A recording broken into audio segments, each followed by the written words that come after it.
wonderful session on the Tsum Valley, and we have the speakers who are going to share the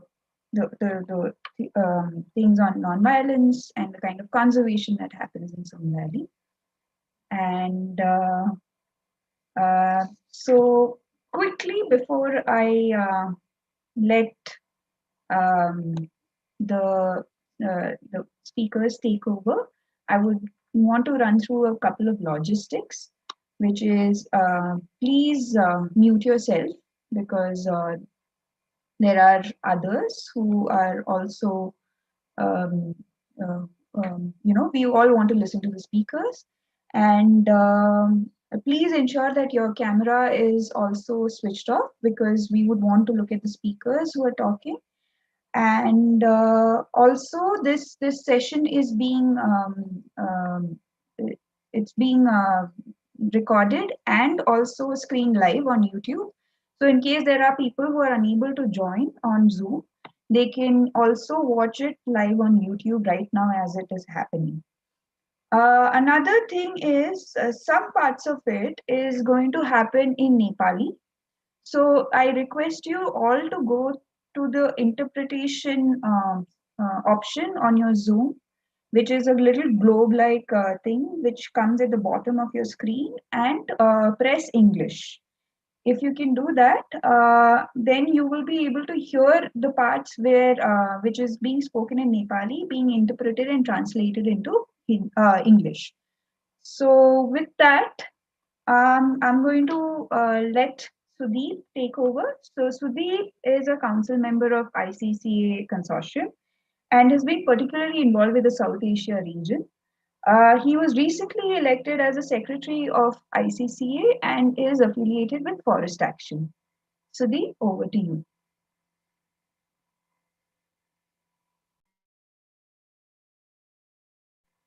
Sudeep, you're muted.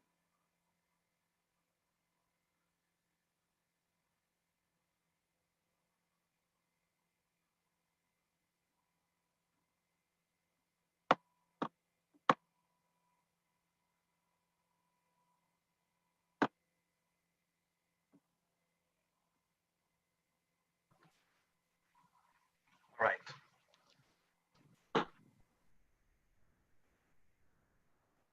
Hi everyone, my name is Sudeep. I'm from Nepal, currently based in Western Australia, and I'm going to sort of moderate the session today, and just want to sort of give you a kind of a snapshot of what we are going to achieve today.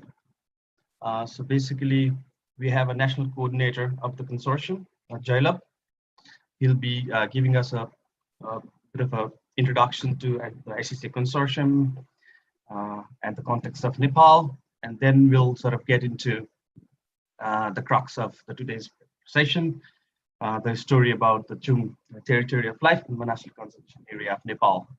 So we'll have two presenters, Nima Lama, who is a Tsumba leader who kind of was born, currently sort of reside in Kathmandu, but is very much kind of connected to the Upper Tsum Valley.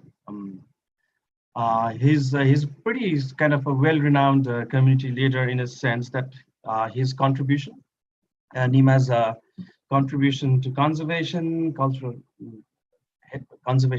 heritage, and its kind of really advocacy for both conservation of nature and culture has been recognized by the government of Nepal in several occasions, and more so by the WWF. He also won a conservation award for his contribution to conservation in Manasalu Conservation Area. I'm sure he'll kind of talk more about himself a little later, but I just want to quickly introduce our second speaker, Narendra Lama. He is an anthropologist by profession, but he's got more than 2 decades of experience in community-based conservation in Nepal, and he is currently a project lead of Manasalu Conservation Area, which is actually co-managed by National Trust for Nature Conservation, which is one of the prominent conservation agency in Nepal. So without further ado, could I now request Jailab to just give us to kind of set the scene for today's session. Jailab, over to you.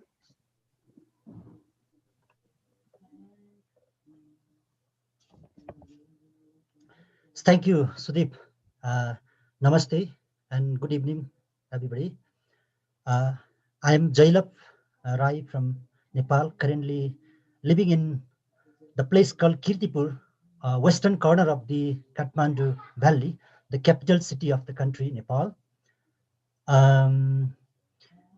So I, as a national coordinator or contact person of the ICCA Consortium, I would like to welcome all of you to this webinar, the webinar about the Tsumba Indigenous peoples and their experiences, their struggle for declaring and continuing the Shyagya, or the non-violent area in the Western Himalaya in Nepal. So here I would like to set a brief light on how Nepal is, how the people in Nepal are, how the communities in different places in the country are, and how the communities are the indigenous and community conserved areas. So I will try to briefly introduce the country Nepal, and also on the background of what ICCA, the concept ICCA is, what the ICCA Consortium is. So I will be talking about the, I will set a light from the six issues or six major components to set a light of the Tsumba Indigenous people and Tsum Valley for today's major discussions, major sharing. So first I will talking about what ICCA, the concept is, and secondly I will talking about the ICCA Consortium as a network to provide the platform to join all the conservation actors, conservation organizations to join the hands for the ICCA. So thirdly, I'll be talking about the ICCA Regional Coordination Committee. Fourth, Nepal and the overview, ICCA in Nepal. And finally, some of our efforts for the promotion of and advancement of the ICCs in Nepal. So what ICCA its abbreviations, its full form is territories and the areas governed, managed, and conserved by the indigenous people and the local communities. So these kinds of territories we claim as ICCA. It has, please, next slide. So it has three defining characteristics. To be the ICCA, we claim it has, or it should have three characteristic features. The first is strong bond between the people and the territory, the resources. The second is its de facto capacity to take decisions, enforce the rules.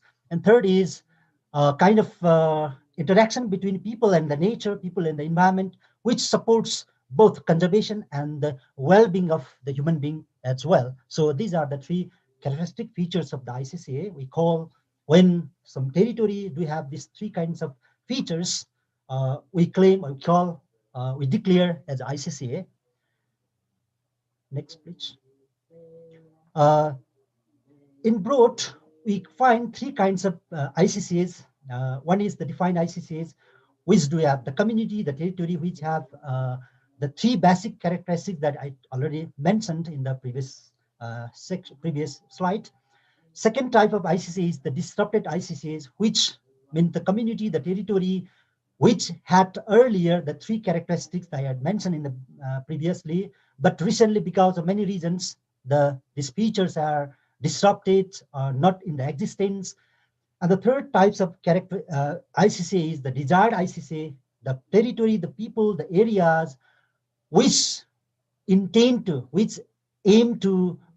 develop the territory as a ICCA with the characteristic feature that I mentioned earlier. So these are the three types of broader types of ICCAs. So who are promoting the concept of the ICCA is the ICCA Consortium. So ICCA Consortium is the global associations of the global association of the member and the organizations. It is legally established in 2010 in Switzerland, according to Swiss law. So its establishment is rooted from the movements and movements of the people and the organizations who support for the indigenous people, local communities who are contributing to the nature culture conservation. So recently it's also termed as the territory of life. So I mean, ICCA Consortium is a global network which is supporting the concept ICCA, which is promoting the concept ICCA globally, also in next please. The mission of the ICCA Consortium is to support promote appropriate recognition of the ICCAs, the territory of life, and appropriate support to them. And it has two types of members. One is the organization and federations who are the supporting to the indigenous people, local communities, or the NGOs. And second is the honorary member. The individuals are also members. In terms of its current status, about 150 organizations across the world are the member of ICCA Consortium. In the same way, more than 350 individuals across the world are already associated as the member of the ICCA Consortium in the capacity of the honorary members. Next, please. So ICCA Consortium in broad supports documentation of and mapping of the ICCAs, the communities, empowering and defending the ICCAs, and enriching the ICCAs. Enriching in the sense that it includes supporting to the ecological restoration, governance, management, planning, livelihood enhancement, so forth. These kinds of activities are the major areas to support the ICCAs in the name of or through the ICCA Consortium. Next, please. So ICCA Consortium is the global network. So it's global network. To make the global network effective, some regional network also in the process of formations. In the same way, last year in 2019 December, week-long South Asia regions workshop was held, and that meeting decided to form a loose network of South Asia regions ICCA. So we call it ICCA Regional Coordination Committee. So this committee is formed to cross-share and cross-learn the experiences among the different communities in South Asia region, South Asian countries. So today's our webinar is one of the part of this ICCA Regional Coordination Committee in South Asia region. Please, next slide. So the webinar, this kinds of webinar primarily aims to cover the stories of the ICCAs from India, Nepal, Bangladesh, Pakistan, Maldives, and the neighboring countries. So this webinar covers the ICCAs in ecosystems like wetland, grassland, high altitude mountains, forest, marine, coastal ecosystems.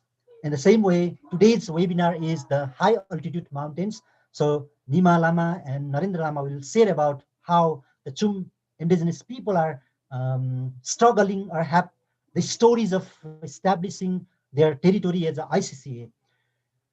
Next, please.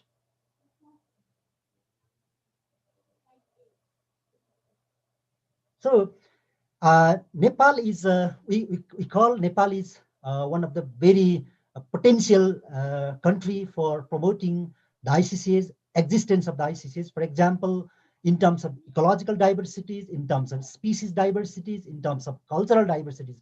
These diversities provide a kind of very platform or very space, ecological, social, cultural space for the existence of the ICCAs.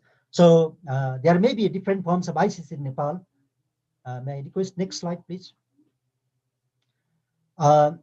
So the ecological diversities also set a kind of light of the conservation status in Nepal. For example, Nepal already have declared 20 protected areas, which cover almost 23.323% of the total land areas. It means big in amount in compared to the other countries, maybe neighboring countries, the countries in the world. So this means there may be kind of conflict, there may be a kind of states, a kind of initiations for establishing the protected areas, also the conservation areas. So it is giving a kind of light, a kind of environment to discuss, to talk about the ICCA, the concept ICCA and its advancement, its promotion, its establishment. May I request next, please, next slide. So in Nepal, different types of ICCAs may be in existence. For example, wetlands, community forests, landscape connectivity, Ramsar, sacred landscape, grazing lands, buffer zones. In terms of locations, high altitudes, mountains, hills, flatlands. Similarly, many of the ICCAs are within the protected, formally designated protected areas, and many of the ICCAs may be outside of the those formally designated protected areas. Next, please.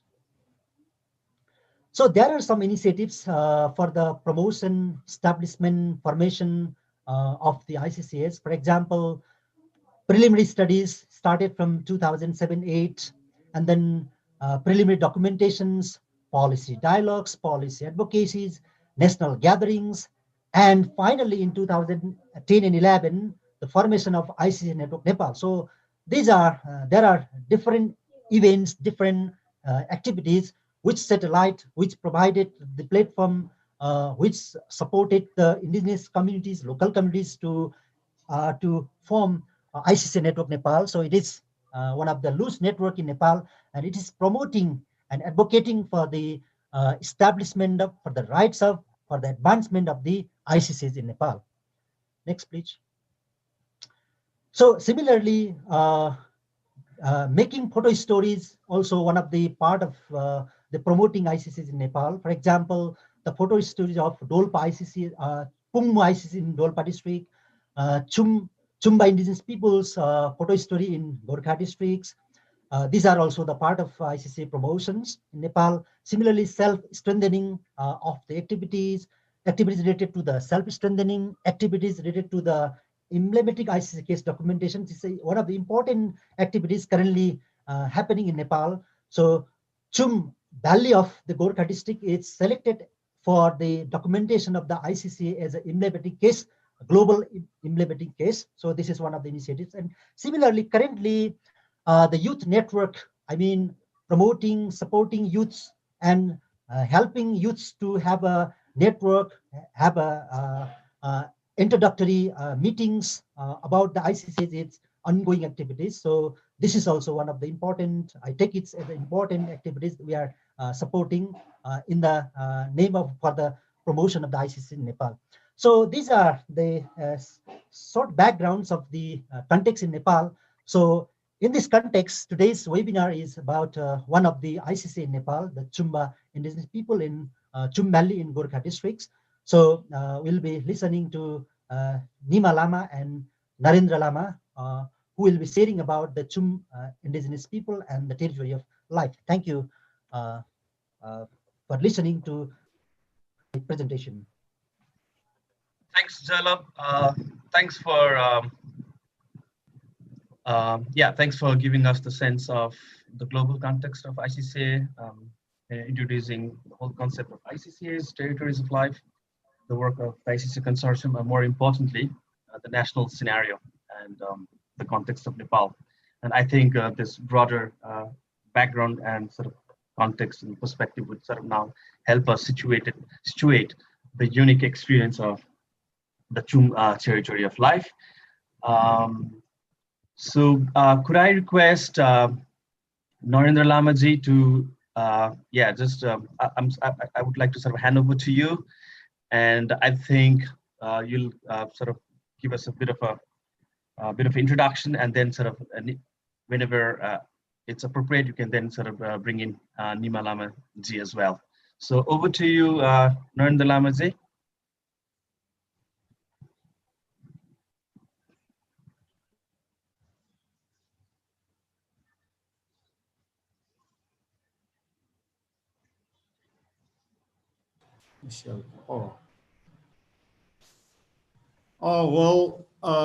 Good evening, all of you, including Sudeep sir.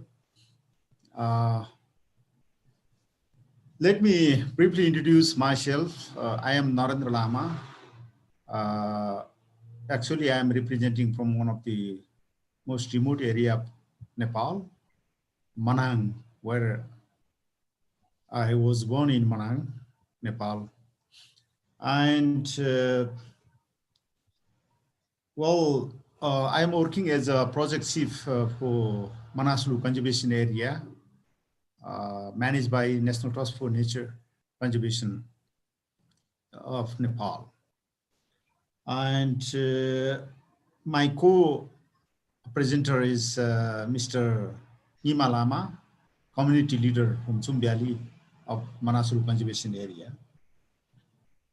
It's a really great honor to be here to present about non-violence and biocultural conservation in Tsum territory of life in the Western Himalayas.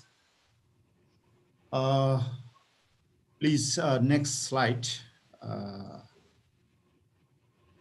Yes, the entire presentation is categorized into 4 sessions.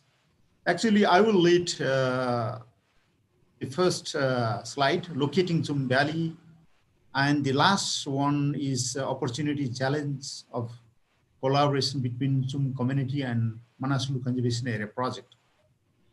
Then the second slide, Shyagya tradition, underlying philosophy, as well as the history will be brief by Nima Lama. Next, sir.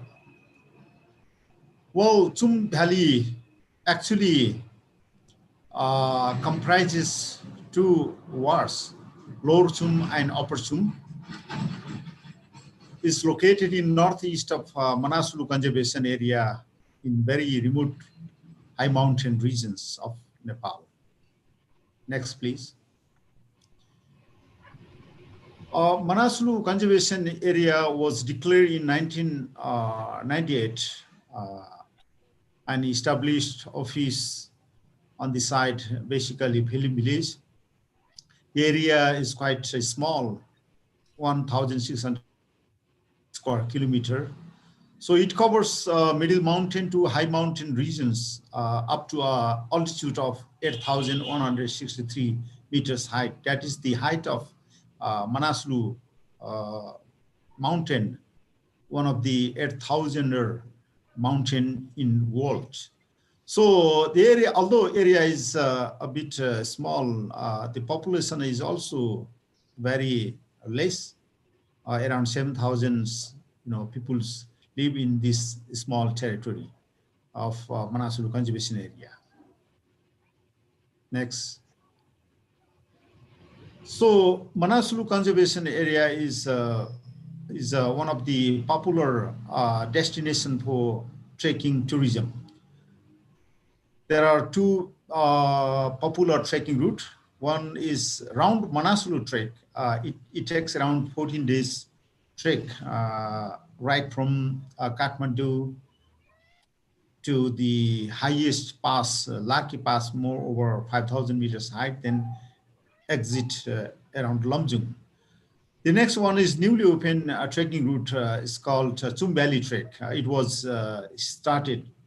it was established, open for trekking tourism since 2008. So this is new trekking destinations, and it also similarly takes around 14 days, more about 2 weeks of trek, right from Kathmandu, and exit the same place. So these are the popular trekking destinations and around the Manasalu Conservation Area. Next. In terms of ethnicity and cultural heritage of Manasalu Conservation Area, it's really rich in cultural heritage because there are more than 92 different, ancient monasteries, stupas, and the western part of Manasalu is called Nubri Valley, where Nubripa indigenous peoples are living. And at the middle part is Kutang Valley, where Kutangpa are living. And the next northeastern part is Tsum Valley, where the non-violence, tradition is still practicing. And the lower part is Siddhivas area, where the Gurung communities are living. There are some few minorities, minor ethnic group also, like Karki, Thakuri, and Thakalis, and some occupational caste also. So almost all people are Buddhist and they follow the Buddhism religions. Next, please. So Tsum Valley is very rich in cultural heritage. One can see, very ancient monasteries and some religious, cave that is called as Milareppa Cave. And at the same time, you can see many different types of, ancient money walls and prayer wheels around that area. That indicates, this area is very rich in cultural heritage, basically based on Buddhism philosophy. Next, please. Next slide. Well, at the same time, this area is very rich in, flora and fauna. Basically, the Tsum Valley is a very good habitat for one of the old, very endangered species called snow leopard. And at the same time, this is really a nice density for the Himalayan Thar also. Along with that, there are several different, faunal, floral species also. And in terms of mountain, one can see a very nice impressive view of Ganesh Himal, really very near from the Tsum Valley. And the landscape is very nice. And you can see different type of waterfall, big waterfall. So different modes of, settlements. So it seems to be really a nice panoramic destination for the trekkers and foreign trekkers. Yeah. Please, next slide. So in terms of biodiversity, the entire Manasalu Conservation Area is quite rich in different flora and fauna, as it is shown in slide, At the same way, even the Tsum Valley is also very rich in, different flora and faunal species like mammals. There we can see moreover, 30 different species of mammals and reptiles, 3 species of reptiles, and 110 species of birds, and even different species of butterflies. Moreover, 2,000 different species of plants, along with medicinal and aromatic plants. This area is quite rich in high value medicinal plants also. Please, next slide. So as I already mentioned that this area is really one of the popular destinations for trekking. So there are different trekking routes, around the Manasalu area. Almost around 6,993 foreign tourists visited this area in 2019. Among them, moreover, 1,300 tourists visited in Tsum Valley. However, since the 2020, the tourist number was drastically decreased. We received only 372 tourists in 2020 till November. This is due to the impact of COVID-19. So the international tourists almost stopped to trek around the Nepal. Next slide, please. So the Tsum Valley can be accessed from the capital city of Nepal, Kathmandu, up to Masakola, where one can drive around 6 hours. then have to start through the walking. It takes around 5 days walk right from Kathmandu to the, right from the Masakola to the uppermost part of the Tsum Valley, that's called Nile. So it is really a remote area, and one have to walk through, footpath. Next. I would like to hand over the second session presentation to the Nima Lama. Mr. Nima Lama, the community leader, will brief on Shagya tradition, underlying philosophy, belief, and its practices. Thank you. I will reappear on the last sessions. Thank you. Thank you, Narendra Lama ji, for that kind of brief sort of introduction to the place, the geography, the place, and the people there.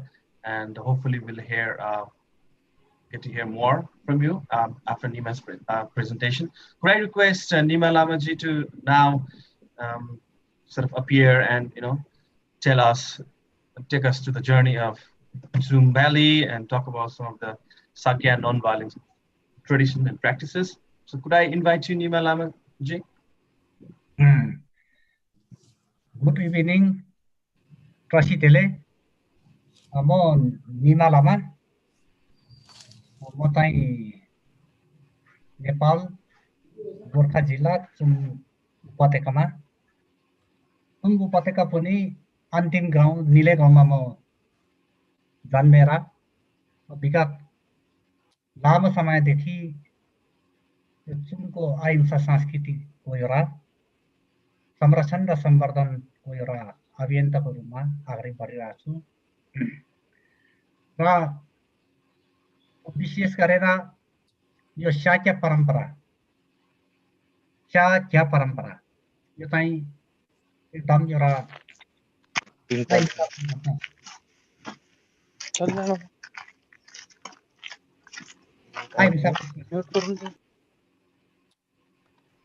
Shakya अब यो शा भने चाहिँ नेपालीमा भन्नु पर्दाखेरि यो मासु क्या भने चाहिँ यो मासु रोकेको एउटा नियम बनाएको एउटा क्या भने चाहिँ यसलाई यसरी बुझ्नुपर्छ या क्या चाहिँ एउटा अहिंसाको एउटा सांस्कृतिक हुने हो यो यसको चाहिँ मूल कुरा यो क्या चाहिँ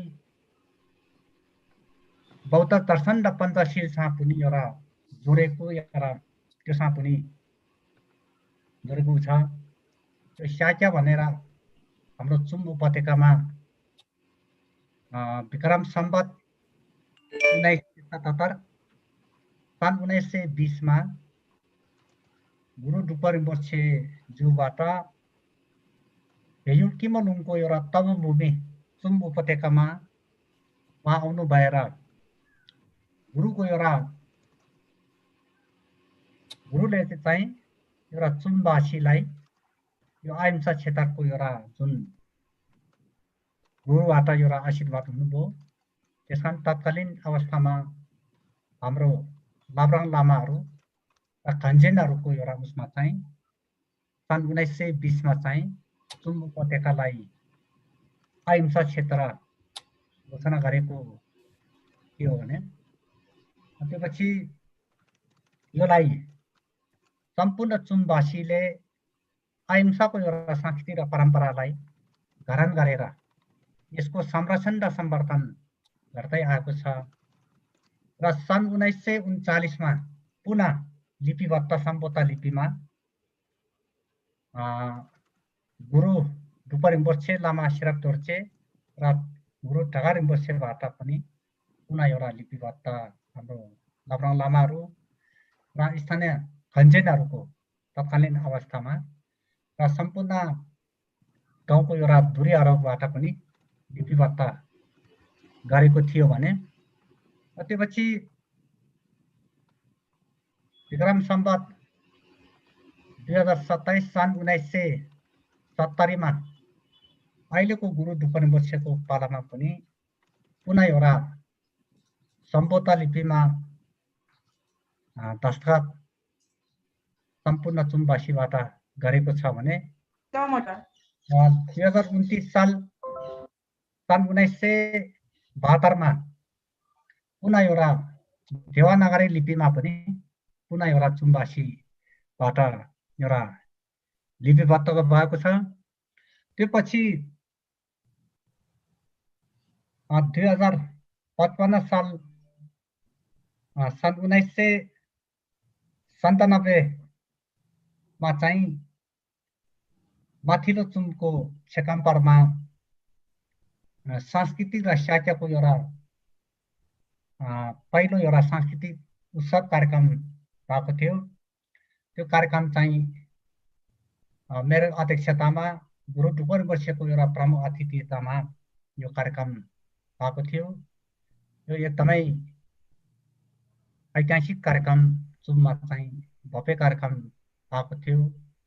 यस अवसरमा चुमको एउटा शाक्यालाई दिगो संरक्षण गर्नको लागि गुरुबाट एउटा अभिषेक वाङ पूजाको अवसरमा गुरुबाट एउटा प्रवचन भएको छ भने सम्पूर्ण गाउँलेहरूबाट त्यसलाई पुनः प्रतिबद्धता ग्रहण गरेको छ। त्यसपछि सन् 2065 सालमा चुम्बा उपत्यकाको माथिल्लो चुममा चाहिँ 4 किला घोषणा गरेको थियो। यो 4 किला घोषणा चाहिँ चुम्बा उपत्यकाको लागि धेरै एउटा महत्त्वपूर्ण थियो, किनभने चुमवासीले एउटा अहिंसाको एउटा संस्कृति र परम्परालाई कायमै गर्दै आएको थियो भने एउटा राष्ट्र सेवा कर्मचारी र सुरक्षा निकायहरूबाट त्यो पालनाहरू भइरहेको थिएन र हामी चुमवासी सम्पूर्ण चुमवासी र लामाहरू र मेरै नेतृत्वमा 2065 साल फागुन 22 गते सन् 1908 मा चाहिँ 4 किला घोषणा गरेको थियो। चुम्बा उपत्यकाको एउटा छेकाम्परलाई 4 किला घोषणा गरेको थियो।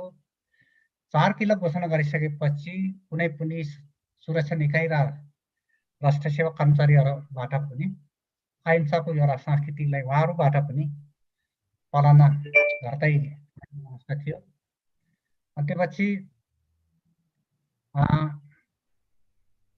सन् 1909 मा चाहिँ पहिलो चुम महोत्सव भनेर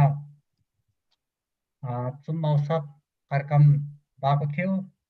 त्यो चुम महोत्सवमा चाहिँ गुरु डुपरिम्पोछेको एउटा प्रमुख अतिथितामा अनि चुमवासीहरूलाई यो शाक्यको परम्परा र संस्कृतिलाई अझै चिरकालसम्म एउटा कायम गर्नको लागि हामीले एउटा चुम महोत्सव कार्यक्रम एउटा ऐतिहासिक कार्यक्रममा भएको थियो। त्यो कार्यक्रममा नेपालको एउटा राष्ट्रिय टेलिभिजनबाट पनि प्रसारण भएको थियो भने जिल्लाको एउटा सुरक्षा निकायहरूबाट पनि त्यो पालनालाई त्यो कार्यक्रमलाई उहाँहरूबाट पनि एउटा शुभकामना दिने र त्यो खालको पनि भएको थियो भने र 65 सालको एउटा 4 किला घोषणा चाहिँ गोर्खा जिल्लाको जिल्ला परिषदबाट पनि त्यसलाई अनुमोदन गरेको थियो। त्यो चाहिँ एउटा महत्त्वपूर्ण थियो। त्यसपछि अहिले भनिरहेको चाहिँ 2009 मा चाहिँ पहिलो चुम महोत्सव चाहिँ धेरै भव्यताका साथ भएको थियो। त्यसपछि सन् 2012 मा चाहिँ ऐतिहासिक चुम शाक्य महोत्सव भएको थियो। त्यो चाहिँ ओभरअल ओल्ड चुमको एउटा शाक्य महोत्सव कार्यक्रम थियो। त्यो कार्यक्रम चाहिँ चुम उपत्यकाको तल्लो चुमचेतलाई पनि 2069 सालमा अहिंसा क्षेत्र घोषणा गरेको थियो र चुमचेत गाउँवासीहरूबाट पनि अहिंसाको संस्कृतिलाई पालना गरेर र संस्थागत रूपमा देवनागरी र सम्बोता लिपिमा सम्पूर्ण चुम्चेवासीहरूले पनि दस्तखत गरेको छ र माथिल्लो चुमले पनि पुनः एउटा पुस्ता हस्तान्तरण जस्तै अनि नयाँ एउटा हस्तक्षेप भएको छ।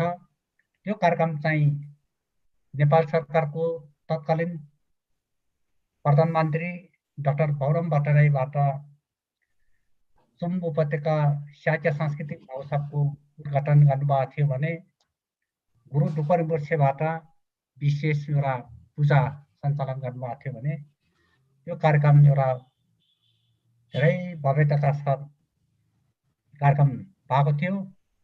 त्यसकारण अब यो चुम उपत्यका चाहिँ एउटा अहिंसा क्षेत्र, हामी चुम उपत्यका चाहिँ एउटा संसारको एउटा नमुना उपत्यका हो। चुम उपत्यका चाहिँ एउटा संसारकै एउटा गाना पनि हो भन्ने हामी आत्मसात गरेको छ। अहिंसा क्षेत्र चुम उपत्यकामा चाहिँ जङ्गली जनावर र मानिसको बिचमा पारिवारिक सम्बन्ध जस्तो रहँदै आएको छ। एउटा अहिंसाको पद्धतिबाट वन्यजन्तुहरूको एउटा दिगो संरक्षण भएको छ। हामीले लागिरहेछ चुम उपत्यका एउटा संसारको एउटा खुला संग्रहालय धेरै मात्रामा बुनुसिपहरू देख्न सकिन्छ, झरालहरू देख्न सकिन्छ, कस्तुरी मृगदेखि हिङ चितुवादेखि धेरै मात्रामा वन्यजन्तुहरू छ भने जैविक विविधतामा पनि यो अहिंसाको एउटा संस्कृतिबाट दिगो संरक्षण भएको छ। यसकारण अब यसमा हामीले मानसुलु संरक्षण क्षेत्र आयोजना लागू भएपछि अनि चुम चाहिँ एउटा अहिंसाको एउटा सांस्कृतिक शाक्यको एउटा परम्परालाई दिगो संरक्षण गर्नुलाई उहाँहरूबाट पनि महत्त्वपूर्ण भूमिका रहँदै आएको छ र यसलाई दिगो हिसाबले एउटा अहिलेको सन्दर्भमा पनि वर्तमान युवा पिँढीहरूले पनि चुमको संस्कार र संस्कृति अहिंसाको एउटा परम्परालाई उहाँहरू स्वयंको पनि एउटा प्रतिबद्धता रहेको छ।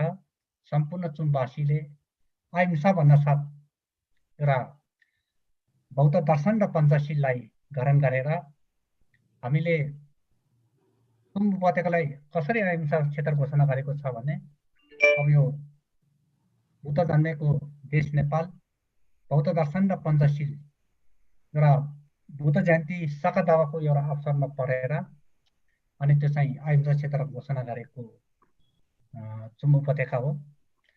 चुम उपत्यका चाहिँ बुद्धको एउटा पञ्चशीललाई हामीले मनन गरेर पालना गरिरहेको ठाउँ हो। यसमा चुम कल्याण समितिले यसको एउटा सहजीकरणको लागि विगत म स्वयं चुम कल्याण समितिको अध्यक्ष पनि यो संस्था 2008 मा चाहिँ वैधानिक रूपमा दर्ता भएको हो। यो संस्थाले पनि गर्दै आउँछ र विशेष गरेर चुम उपत्यका शाक्य संरक्षण समिति 2018 मा चाहिँ वैधानिक रूपमा यो शाक्य संरक्षण समिति चाहिँ गोर्खा जिल्लामा चाहिँ वैधानिक रूपमा दर्ता भएको छ। यसले चाहिँ यो संरक्षणको कार्यक्रमहरू चाहिँ यसले गरिरहेको छ। त्यसकारण अब चुम चाहिँ अब हामी आइसिसी नेटवर्कमा पनि आदिवासी जनजातिहरूले एउटा स्थानीय एउटा अहिंसाको एउटा हामीले चाहिँ संस्कृति र एउटा परम्पराहरूमा अहिले सम्पूर्ण चुमवासीले चाहिँ अहिंसा यो शाक्यलाई आफ्नो एउटा संस्कृति र परम्पराको रूपमा हामीले मान्यता गर्दै आएको छ।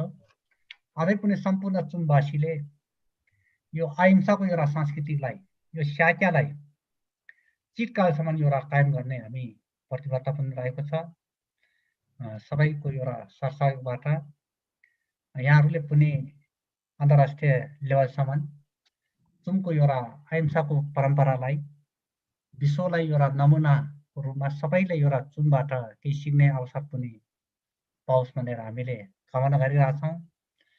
चुम चाहिँ एउटा प्राचीन सम्पदाहरूको पनि एकदम थलो पनि हो। माने छोर्तेन गुम्बाहरूमा धेरै मात्रामा भएको ठाउँ पनि हो। गुरु मिलारेपाले ध्यान गरेको ठाउँ पनि हो। गुरु पद्मसम्बन्धले भेयु किमुलुङको एउटा अभिन्न अङ्ग पनि भिक्षा गरेको ठाउँ पनि हो। त्यसकारण यो तबु भूमिको एउटा अहिंसाको परम्पराबाट सम्पूर्ण विश्वले केही एउटा गायन गरेर सिकुन्। हामीले हाम्रो जैविक विविधताको संरक्षण हामी आफै गरिरहेछौँ। हामीले जङ्गली जनावरहरूको संरक्षण हामी आफै गरिरहेछौँ। सम्पूर्ण चुमवासीले गरिरहेछौँ। अहिंसाको एउटा शान्तिबाट विश्वले नि केही सिकौँ भनेर हाम्रो कामना पनि छ। र अहिले चाहिँ अब समय पनि उता हुनाले अब त्यही भन्दै अब यो शाक्याको एउटा मान्यता चाहिँ बिस्तारै बिस्तारै हामी आदिवासी जनजातिहरूले आफ्नो एउटा बिस्तारै अरू ठाउँमा पनि यो अहिंसाको परम्परालाई लागू गर्दै अरू ठाउँमा पनि कायम गर्दै अगाडि बढौँ भन्ने हाम्रो कामना छ। थ्याङ्क यू, धन्यवाद।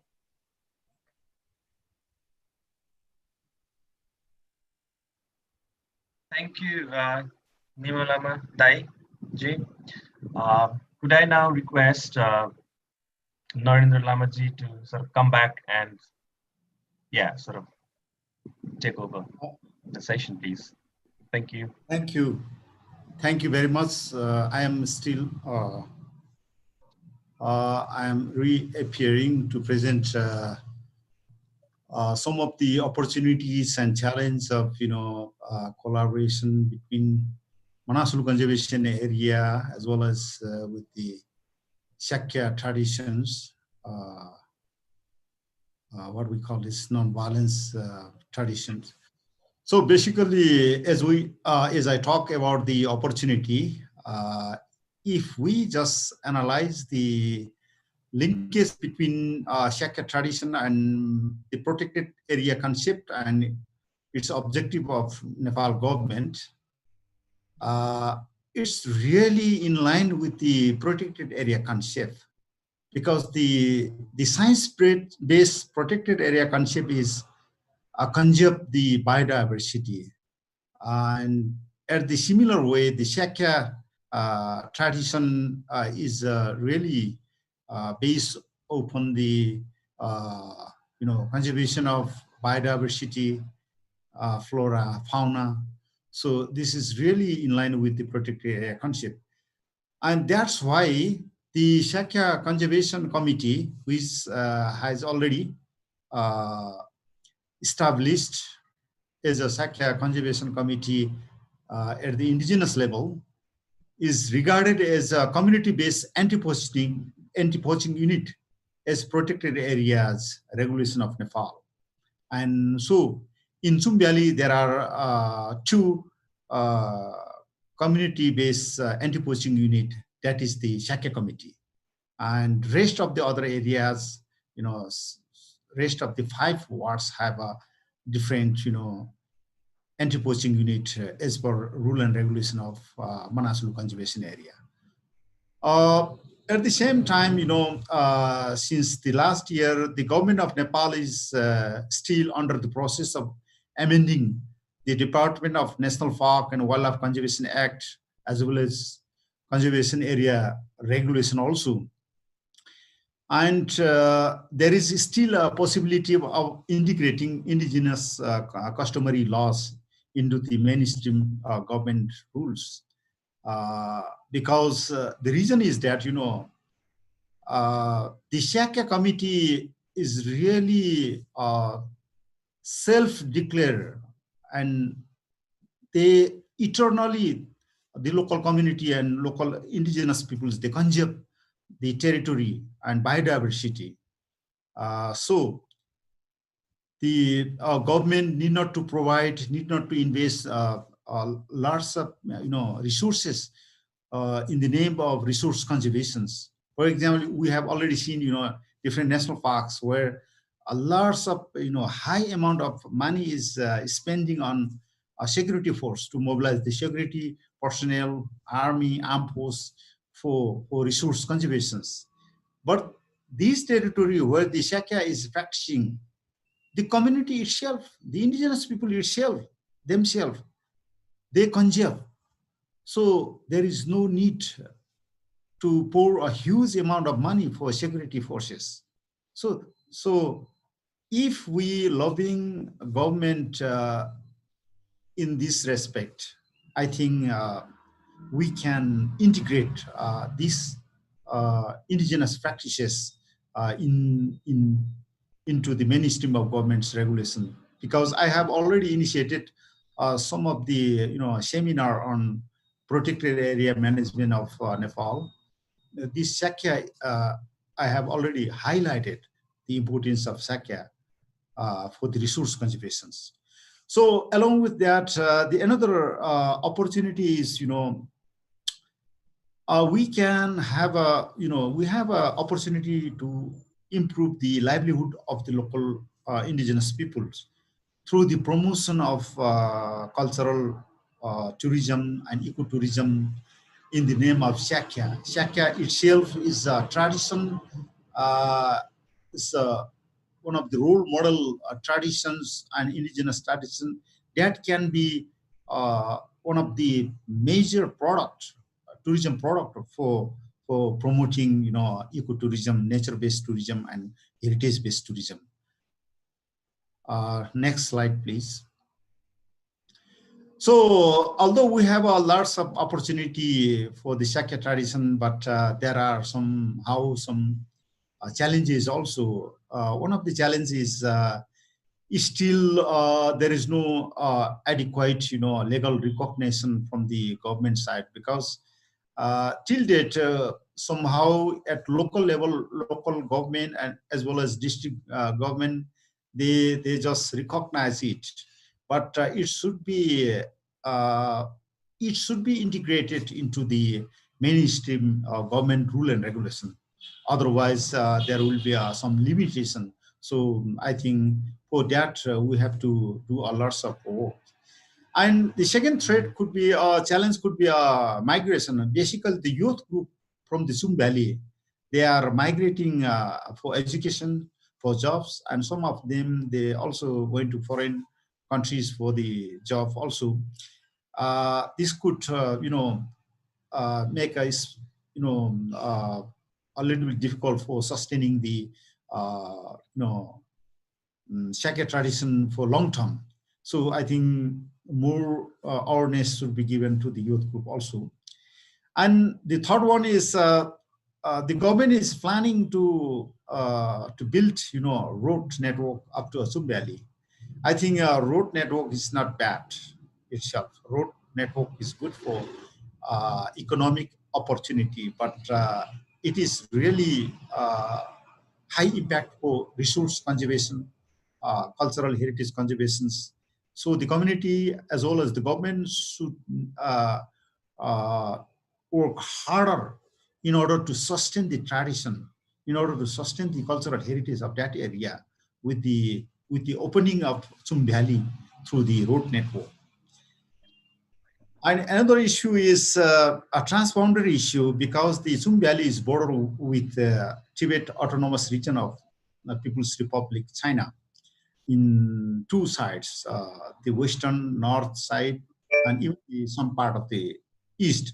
Also, there are three passes through which peoples are moving for the trade and for supplying different daily needed things and others. But this area is very remote and there is no any settlement, so it is still using as the site for illegal supplies and even the illegal supplies of wildlife parts and NTFE. So and as well as could be a possibility of supplies of meat and meat products. So this is a bit greater issues because of illegal activities, and sometimes could be poaching and hunting also. But still, the communities they are also trying their best to control the poaching also, but it seems to be a bit challenging, and government should work for that also. The next thing is a bit challenge could be posed by increasing tourist also and tourism activities also, because if tourism is not properly managed, then it could generate a lots of waste. There could be piles of waste. We already heard some of the popular destinations of Nepal where there are large of huge amounts of waste product. So if the tourism in Tsum Valley is not properly managed, that could pose a threat for the different negative impact upon the tradition also. So this should be a seriously review and seriously put out for adopting a strict rule and regulation for as a code of conduct for the tourism management in Tsum Valley. Next, please. The Tsum Welfare Committee and Shagya Conservation Committee, they formulate some future strategies and plan along with Manasalu Conservation Area. The number one is we should still focus on awareness generations, basically spiritual teachings and world peace for the local communities, and basically mobilizing youth communities and youth groups.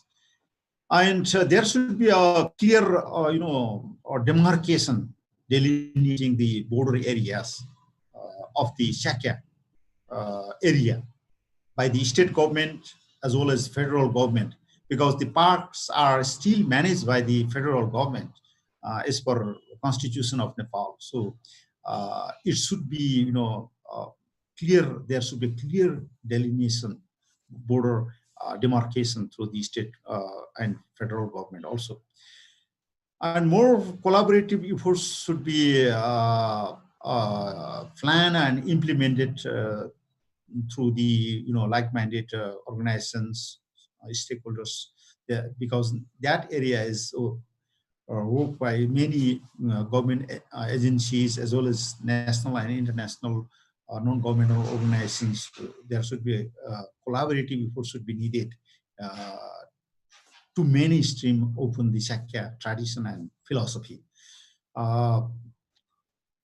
And the another plan is centennial celebration of Shyagya traditions, which was proposed on 2020, but due to the impact of COVID-19 at global level, we could not,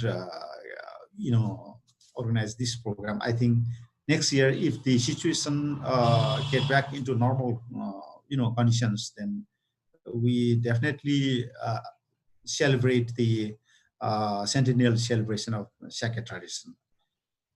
I think Shyagya tradition is a really unique issue, and it is a role model, conservation of flora and fauna and biodiversity as a whole, ecosystem management also. So this tradition is really heritage-based, spiritual-based conservation model. So it should be promoted at national level and international level, and so this could be a very high impact upon the resource conservations and sustainable management of resources. We have already seen some of the neighboring wards. They are replicating the Shyagya tradition of Tsum Valley. We have already seen in Manasalu Conservation, there is one wards. the Prok region, where the peoples are recently declared as a Shyagya area. The Shyagya area is one of the very effective weapons and effective tradition to conserve the biodiversity and cultural heritage. So they are replicating. I think in long term, many part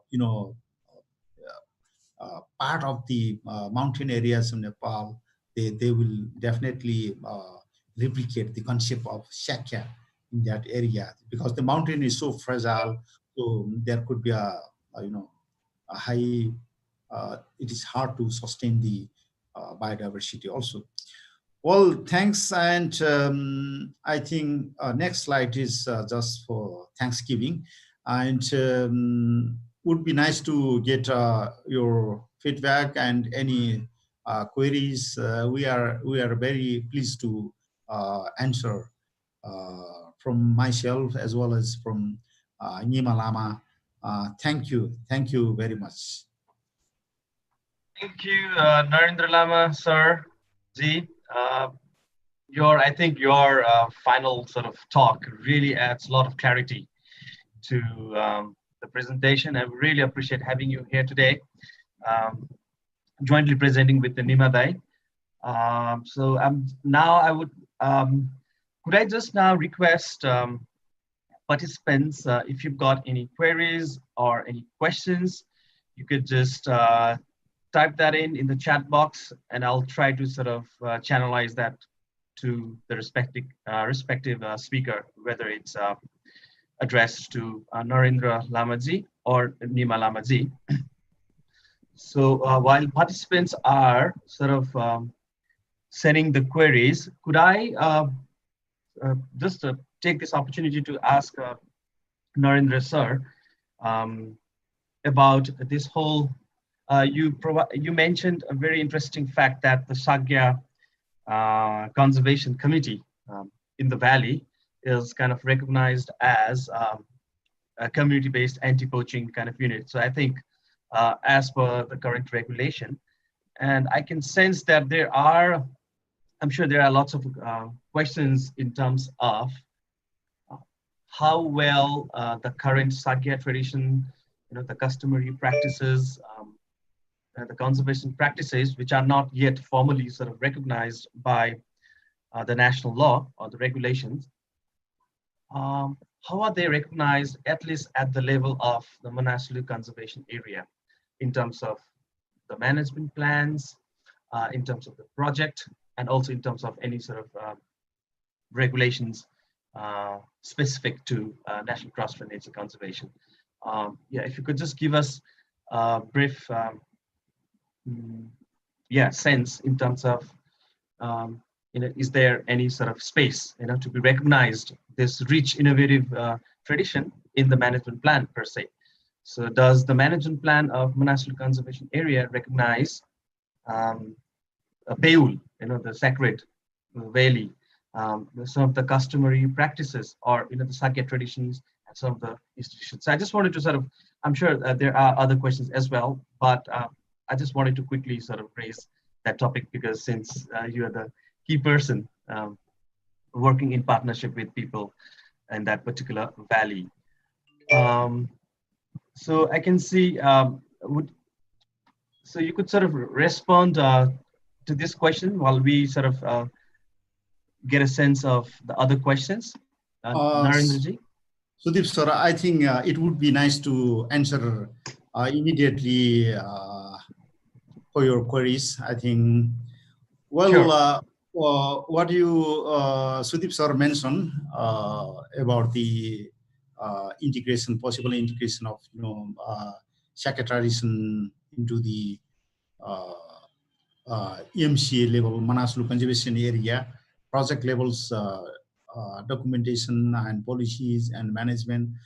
Well, let's see. The NTNC, National Trust for Nature Conservation, already formed the strategic plan. The main guiding principle of the strategic plan is follow the indigenous knowledge for the resource conservations. So this is very important,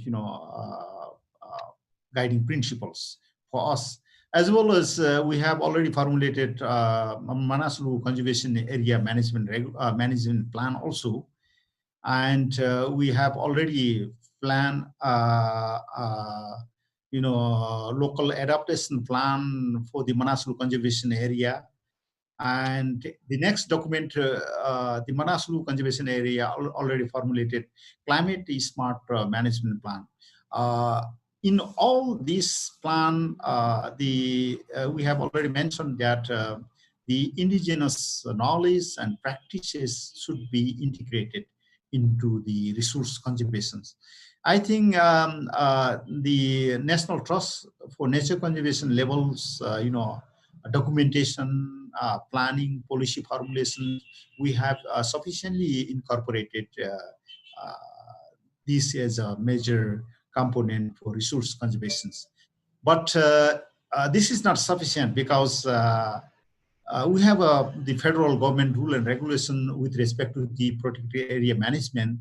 So I think this is the major task still ahead, still left to incorporate Shyagya tradition, the indigenous practices into the mainstream government regulations. Basically, the Department of National Park and Wildlife Conservation Act. This is main, leading act for the resource conservation in protected areas. This is still lacking. Sudeep, sir. Thank you, Sudeep, sir. Thank you, Narendra, sir, that to kind of address. But just a clarity. So, does Shyagya tradition, is it recognized, or is there anything that the current management plan kind of really directly address these things? You mentioned about the strategic document of the National Trust for Nature Conservation and other local adaptation plans, but the current management plan of the MCA, does it provide some clarity to work with the Shyagya conservation committees, and to recognize some of these bayous and some of the Shyagya tradition? I just wanted to get clarity on that. Sorry. Definitely, there is a clear recognition from the National Trust for Nature Conservation level, because I already mentioned that the Shyagya Conservation Committee is already recognized and regarded as a community-based anti-poaching unit, and we are supporting whatever we supporting for the community, based anti-poaching unit. We are similarly supporting to the Shyagya committee also, and we have a national level, Chiton Annapurna landscape level conservation SAL committee, even SAL level anti-poaching unit network. The two Shyagya committee, Lower Tsum and Upper Tsum, the Shyagya committee, conservation committee, has been already incorporated into the network association of community-based anti-poaching units. So this reflects that it is already recognized at the NTNC level, National Trust for Nature Conservation Area, at the Manasalu Conservation Project level. So we have two sort of sets of questions, but let me first highlight the first aspect, which is again related to the conservation and protected area law in Nepal. And you did mention that that you've been raising some of these things during the national forums. But I think Ashish Kothari would like to understand more in terms of your sort of perspective, in terms of, in order to sort of recognize these practices, these areas and territories, what is your sort of take in terms of what needs to happen? And just to add clarity to what Ashish is asking is, definitely there is this national law, National National Park and Wildlife Conservation Act, which is like the main act, but there is also a specific act around conservation areas. So I think, perhaps you could sort of give your thoughts in terms of, what needs to happen at the conservation area conservation area law regulations vis-a-vis the national law. Because I think many of us may not be very familiar with the complexity of the legal system in Nepal. So that would add clarity, Narendra, sir. Well, sir, the government of Nepal is right now, making, integrated conservation area management regulation for all the conservation area, because Nepal have a 6 conservation area, but 3 different categories. One is the community managed conservation area, that is Kanchenjunga Conservation Area. They have a separate regulation for Kanchenjunga Conservation Area. And there is NTNC managed conservation area, that is Annapurna Conservation Area, Manasalu, and Gaurisankar Conservation Area. And these 3 conservation area managed by National Trust for Nature Conservation, it have a separate different conservation area management regulation. And there is another conservation areas, 2 conservation areas managed by the government itself, the Black Buck Conservation Area and Apinamba Conservation Area. So as you already told that even within a conservation area management regulation, it is really complicated, a different conservation area management regulation. So the government of Nepal is right now is integrating all these conservation area management regulation into a single conservation area management regulation. And as well as they are also amending the conservation area management regulation in line with local government act also, as Nepal have been already entering into the federal systems. So this is the right time. This is the really right time to incorporate, the Shyagya indigenous, people's conservation practices into the mainstream of conservation area management regulations. So during the amendment time, we have a right time. So, but it needs efforts from the all key person like Nima ji, the local leaders, and the mountain politicians. They have to aware about these, and they are the key players to incorporate this traditional regulation into the mainstream government regulations. So efforts are needed from the key person of local indigenous leaders as well as mountain politicians. All they should aware, at least aware, and they first they have to motivate it, and they have to they are the key person to lobbying to the government of Nepal to integrate these indigenous practices. So these are, I think, this is. Thank you. So I know Nima, our Nima from Copper Bricks, she has questions, and we have just another questions from Vile around Shagya. But before I get to that, could I quickly request Nima Lama to respond to what Narendra has said. So in terms of some of the challenges as well as opportunities now, because as he mentioned, there is the national law is being amended, and also conservation area regulation is being. So it's a really historic opportunity to really advocate, so that this kind of innovative practices like Shagya are recognized in this policy change processes. So what do you think are the prospects and sort of challenges there, Nima Dai?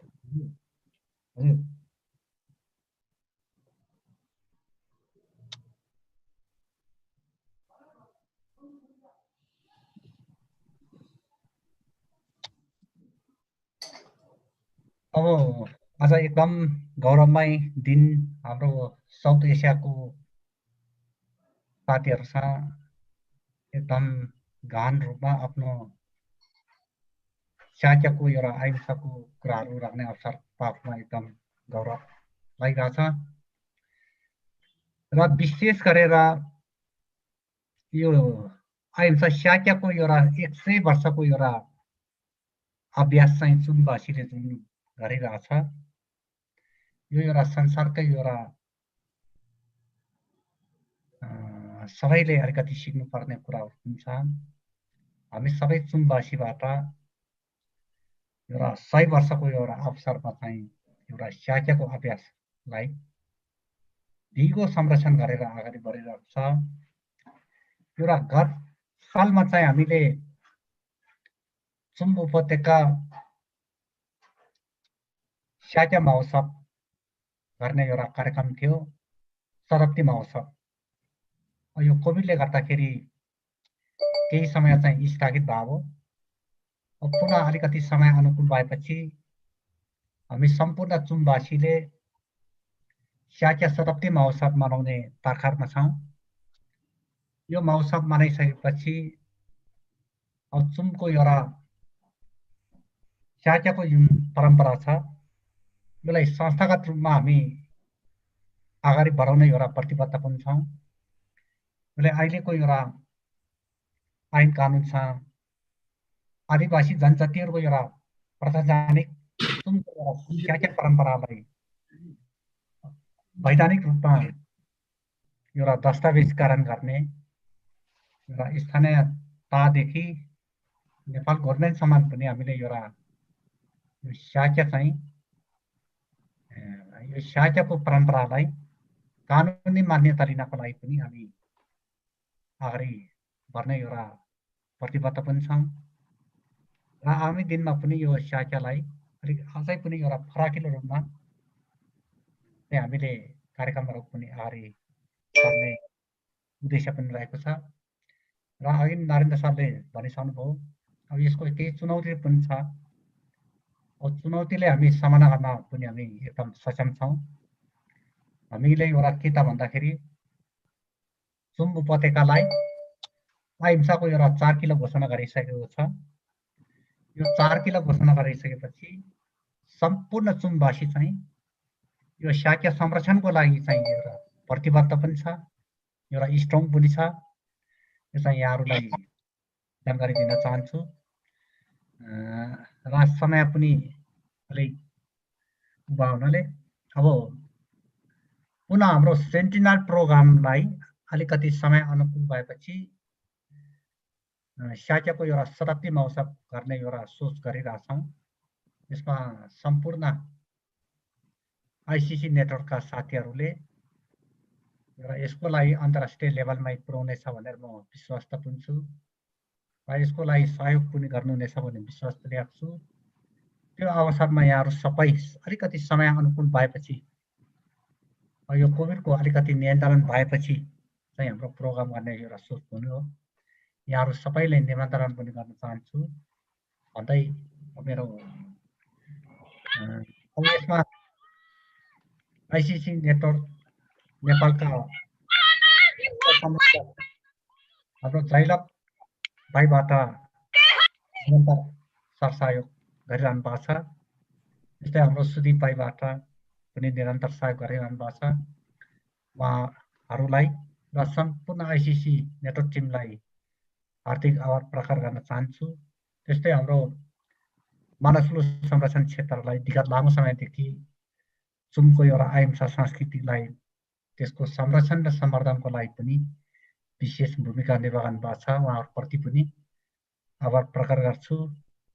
र अस्ति केही समय अगाडि south इन्डियामा जाँदाखेरि एकदमै बिर्सिनै नसक्ने राजस्थानमा कार्यक्रमहरू भव्य रूपमा भएको थियो। धेरैसँग चिनजान पनि हुने अवसर पायो। यहाँहरू सबैलाई म नमन गर्न चाहन्छु। र त्यसपछि इटालीमा पनि धेरै साथीहरू भेट्ने अवसर पायौँ। यहाँहरू सबैले पनि नमन गर्न चाहन्छु भन्दै मेरो भनाइ यही गर्न चाहन्छु। Thank you so much.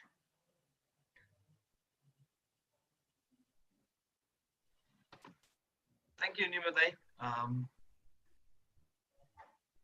for responding to that query, and yeah, again, so reassuring and sort of your reaffirmation of the commitment. And I think there are definitely lots of challenges ahead. But there is really a historical opportunity here to sort of seek more of a policy space and recognition for Shagya practices. You know, it's an innovation, I guess. So there was a question around some of the programs or activities around youth specific, and I think Narendra Lama just kind of briefly mentioned that they've started some of the youth-related awareness and activities. Could I ask Nima Dai again, in terms of one interesting sort of question, you know, especially in the context of youth out migration. There is an युवाहरू त अब त्यहाँ हैन जुम छोडेर गइराको छ. Sorry, I'm sort of translating in Nepali as well. So Nima from Kalpurix would like to understand the kind of a relationship and interaction between lamas, the spiritual leaders, and the young people. So could you sort of give us some insights, you know, if there are any such dialogues or interactions between young people, the Tsumba young people, and some of the spiritual lamas and gurus from Gumbas and monasteries in Tsum Valley?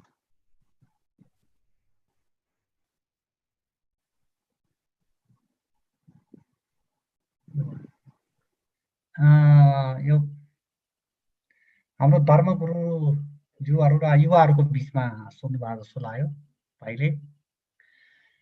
हाम्रो धर्मगुरुज्यूहरूले चुम उपत्यकामा बेला बेलामा धर्मगुरुहरू आउनु भएर एउटा अभिषेक पूजाहरू, प्राकृतिक पूजाहरू गर्दाखेरि सम्पूर्ण चुमवासीहरूको एउटा अभिषेक पूजा गर्ने सन्दर्भमा सबै भेला हुन्छ. यसमा युवा भाइ बहिनीहरू पनि सबै आउनुहुन्छ. त्यो अवसरमा चाहिँ धर्मगुरुज्यूहरूबाट युवाहरूलाई एउटा शान्तिको लागि अहिंसा भन्ने एउटा बौद्ध दर्शनको एउटा सन्देशहरू युवाहरूलाई दिइरहनुहुन्छ. युवाहरूले, चुमको युवाहरूले हाम्रो धर्मगुरुहरूबाट धेरै दर्शनहरू सिकिसक्नु भएको छ. त्यसकारण चुमको युवाहरूले चाहिँ स्याक्यामा एकदम आत्मसात हुनुको कारण पनि एउटा धर्मगुरुहरूको एउटा बेला बेलामा प्रवचनहरू दिइरहनु भएको छ. म स्वयंले पनि एउटा विगत लामो समयदेखि एउटा यो स्याक्या यो अहिंसाको अभियानमा लागेको नाताले पनि म स्वयंले पनि चुमको युवा भाइ बहिनीहरूलाई विशेष गरेर र अहिंसाको संस्कृति र परम्परालाई अब युवाहरूको काँधमा आछ. तपाईहरूले जस्तो हामीले चाहिँ हाम्रो पुर्खादेखि चलिआएकोले हामीले संरक्षण गर्दै आएको छौँ. अब चाहिँ युवाहरूको काँधमा आछ. तपाईहरूले पनि यसलाई चिरकालसम्म कायम गर्ने एउटा प्रतिबद्धता साथ युवाहरू अगाडि बढौँ भन्ने एउटा सन्देशहरू बेला बेलामा दिइरहेछौँ. गुरुहरूबाट पनि त्यो खालको एउटा बौद्ध दर्शनको सन्देशहरू धेरै दिइसक्नु भएको हुनाले चुमको युवाहरू चाहिँ यसमा चाहिँ स्ट्रङ प्रतिबद्ध छ भन्ने लाग्छ.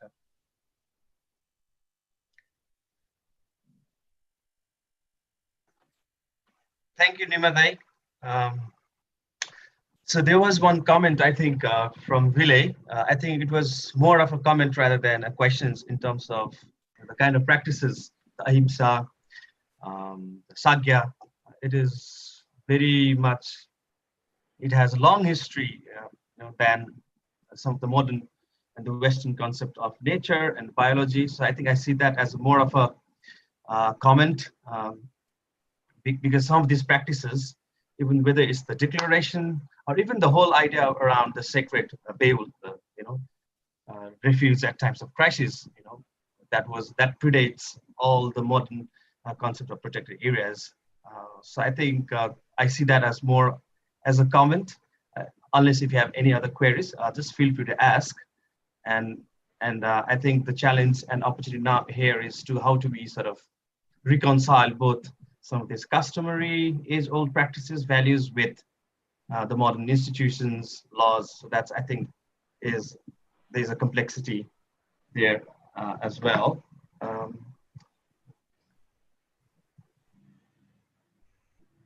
So I think Ashish's question around some of the how can the law sort of recognize CCAs, community conserved areas like this, has been kind of partly responded by Narendra Lama sir. Yeah, if you would like further clarity, please sort of. Sudeep, Vile has written a question, a follow-up question for his comment. Just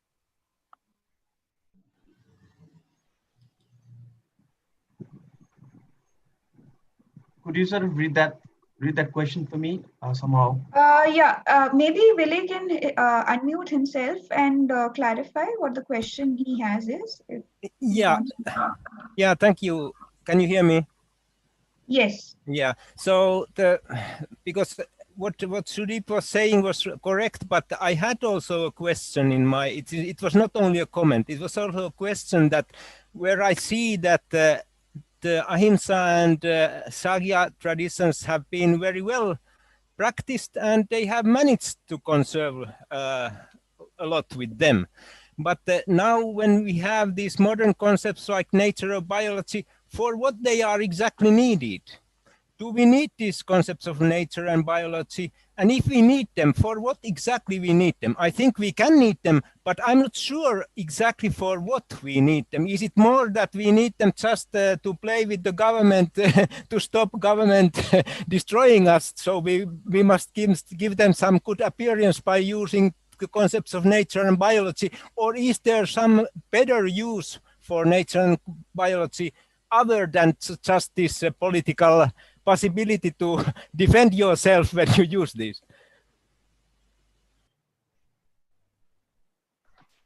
Thanks, Vile. Sorry, I sort of apology for not sort of picking up that follow-up question on that, which I still personally feel it's a broader debate, and that's a really important question as well, in terms of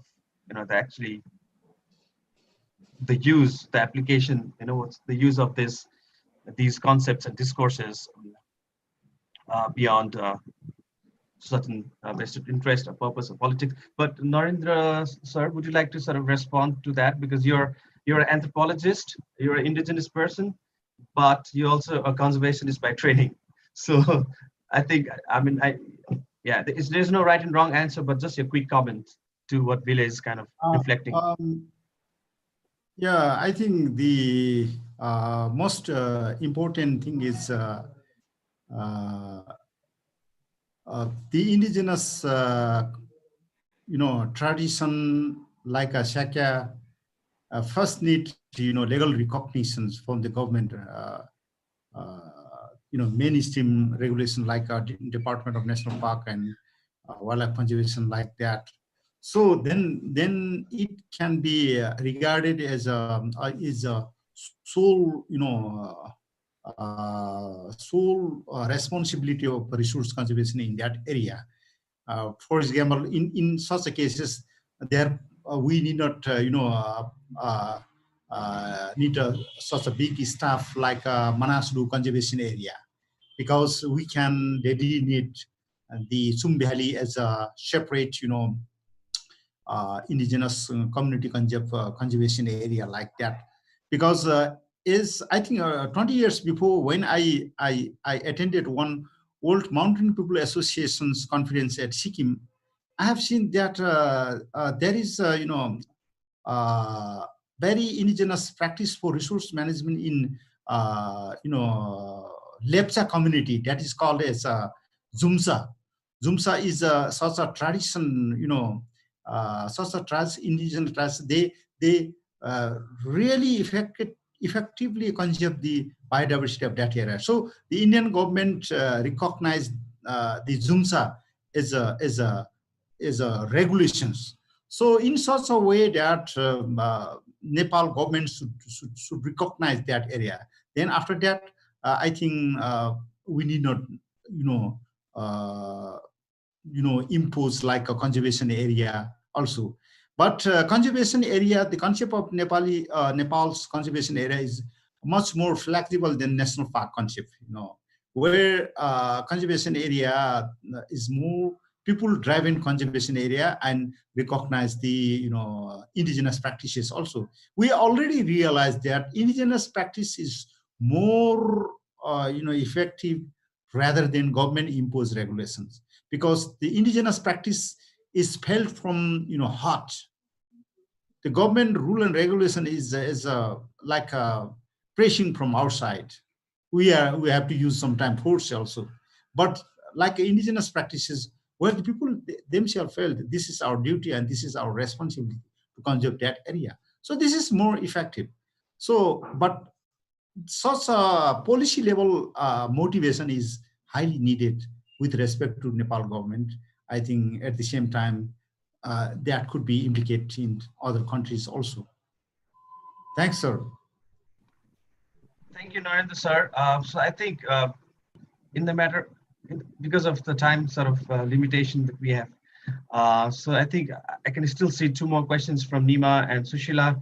And I think Sushila's kind of question around documentation of good practice. I'm not sure the documentation of bad practices, but I think the documentation of good practices, especially in the context of Tsum Valley, there are some publications and some reports. I think in the presentation you can kind of slides, you can sort of follow up on those links or write to Narendra ji or Jailab around those available existing sort of publications or documentations. And there are still lots of work still underway. And there was a final sort of comment from Nima from Culperbricks that this kind of Shyagya traditions, it existed much before the whole concept of protected area or even conservation area, but it's still that it was declared within the different sort of legal regimes. I think it would be good to hear one final comment from Nima Dai in terms of what value the Tsumbasi see in terms of having their territory, Tsum Valley, within a legally sort of designated conservation area. Tsum Valley चाहिँ Manasalu Conservation Area declare भयो, Manasalu Conservation Area भित्र छ भन्नेले गर्दा के तपाईहरुलाई चाहिँ फाइदा हैन अथवा के छ भन्ने कुराहरु त्यस्तो सोधिरहेको छ निमाले।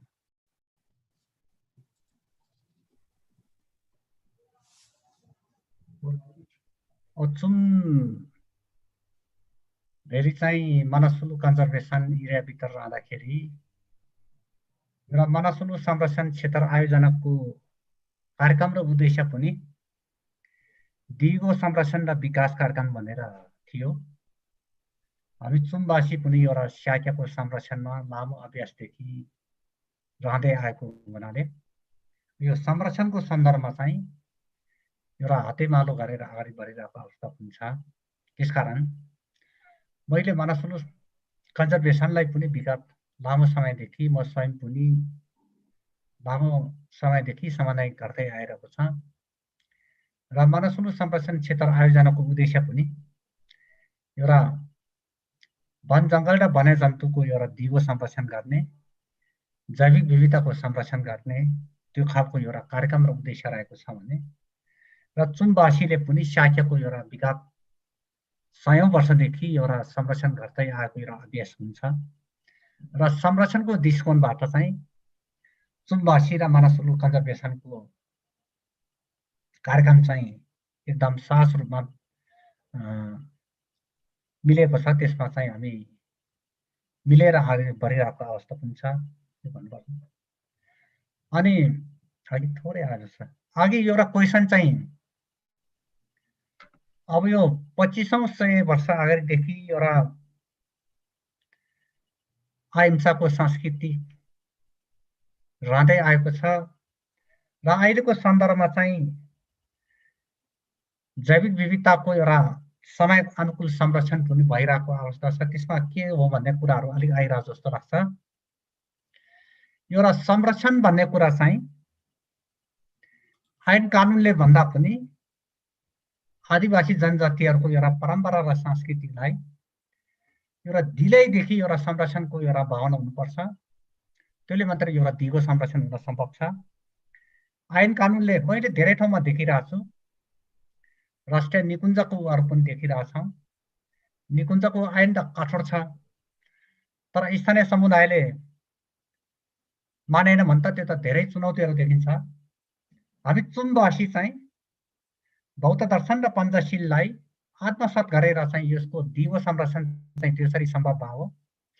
अहिले चुम्बासी यो शाक्यको सन्दर्भमा कुनै पनि समस्याहरू छैन, सबैले चाहिँ आत्मसात गरिरहेको छ।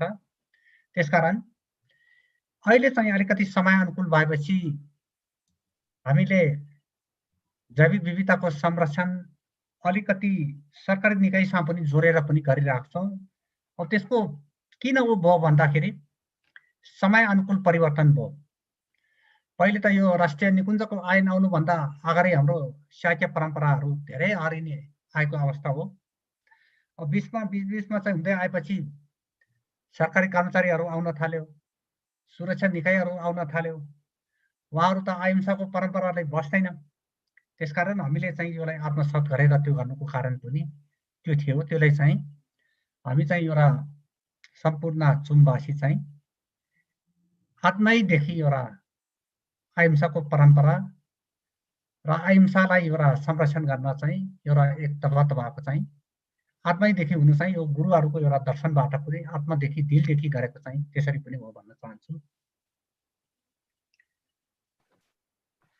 Thank you, Nima Dai.